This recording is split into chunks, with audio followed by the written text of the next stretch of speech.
रामचरितमानस ग्रंथ में गोस्वामी तुलसीदास जी ने राम को ऊपर किया है और राम से मानस को जोड़ा है। मानस का मतलब है हृदय का पर्याय। आप सब मानस हो, जितने भी बैठे हो मानस हो। मानस मानी मनुष्य, जीव, जीवात्मा। तो तुलसीदास जी महाराज ने सभी को राम से जोड़ने की कोशिश की, पूरे मानव समाज को राम से जोड़ने की कोशिश की। उन्होंने ये भेद नहीं रखा कि इसमें हिंदू को ही हम जोड़ेंगे। उन्होंने मानव मात्र को जोड़ने की कोशिश की है। जीव मात्र, मानव मात्र। भाई किसी भी धर्म में कोई पैदा हुआ है तो मनुष्य ही, क्या है वो? मनुष्य है। लेकिन वो राम से जुड़े और राम जी ने भी कोई भेद नहीं रखा कि ये किस धर्म का है और किस जाति का है। श्री राम जी ने तो ये कहा है कि कोई भी हो मेरी शरण में आ जाए मैं उसे स्वीकार करूंगा। जैसे मैं एक उदाहरण दे रहा हूं, सुनिए। देव संस्कृति और दैत्य संस्कृति, दो संस्कृतियां हैं, आसुरी प्रवृत्ति और दैवी प्रवृत्ति। अब आप देखें तो दैव संस्कृति में आप सभी आते हो। देव संस्कृति मानते हो कि नहीं मानते हो? किसकी संस्कृति से जुड़े हो? देवताओं की संस्कृति से जुड़े हो। और उन देवताओं ने आपको मनुष्यत्व से जोड़ा है। मनुष्य तो बन गए लेकिन मनुष्यत्व, मानव बन गए लेकिन मानवता नहीं है, तो मानव बनने का कोई तात्पर्य नहीं है। यदि मनुष्य में मनुष्यत्व नहीं है तो फिर वो किसी काम का नहीं है। लेकिन हम देवताओं से जुड़े हैं तो उनके गुण हमारे अंदर आ जाते हैं। तो हम में क्या आ जाता है? बोले मनुष्यत्व आ जाता है। और यदि हमने कहीं उन देवताओं के पूरे नियमों का पालन कर लिया, उनके अनुसार चल पड़े, तो हम में भी देवत्व आ गया। समाज में लोग कहते हैं कि ये अच्छा काम करता है इसलिए देवता है।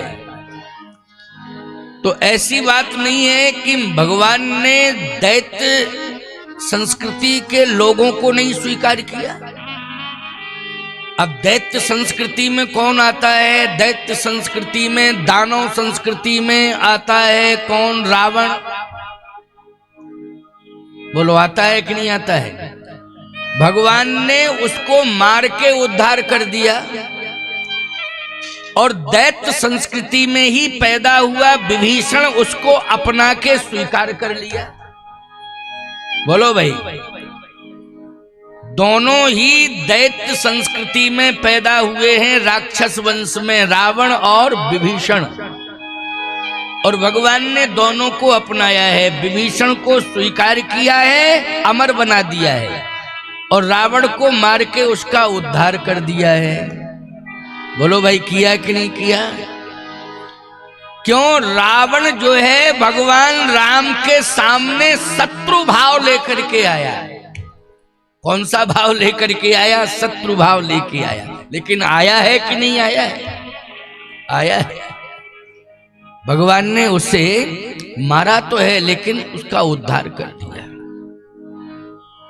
इसलिए कोई भी हो, ये गलत सोच है कि हम राम से जुड़ेंगे तो अपना हमारा धर्म जो है हमें धिक्कारने लगेगा। जैसा कि गलत तरीके से लोग कहते हैं कि तुम काफिर हो गए हो। बहुत हल्की सोच है, निम्न सोच है। राम से जुड़ के तो देखो।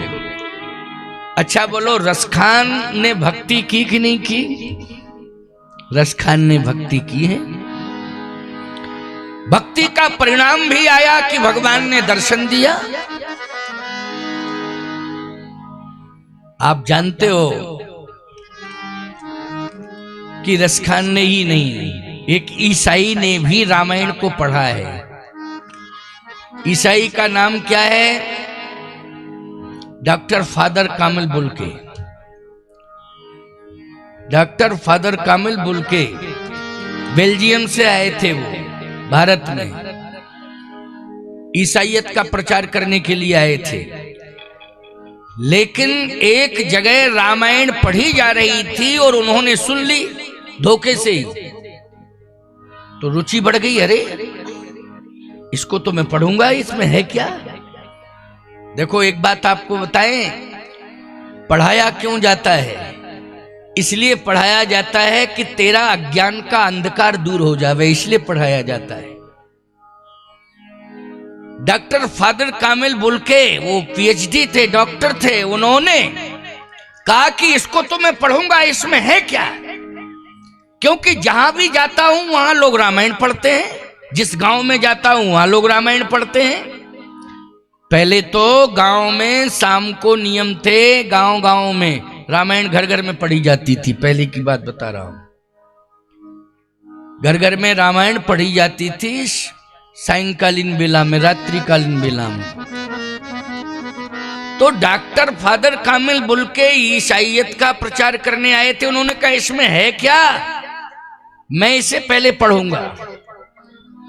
और जैसे ही रामायण को पढ़ना शुरू किया, रामचरितमानस को, तो हृदय परिवर्तन हो गया। उसके मन में जो भेद था कि मैं ईसाई हूं, ये हिंदू हैं, हिंदुओं को ईसाई बनाना है, वो भेद ही समाप्त हो गया प्यारे। क्या पढ़ने से? रामचरितमानस को पढ़ने से भेद समाप्त हो गया। सोचिए जरा, विचार करिए, अगर रामायण को लोग पढ़ें, किसी भी धर्म के हों, मैं दावे से कह रहा हूं पहले पूरा पढ़ लें, हृदय परिवर्तन हो जाएगा। उनकी दानवता ही समाप्त हो जाएगी, उनके मन में जो हिंसा करने की भावना है वो समाप्त हो जाएगी, उनका क्रोध करुणा में बदल जाएगा।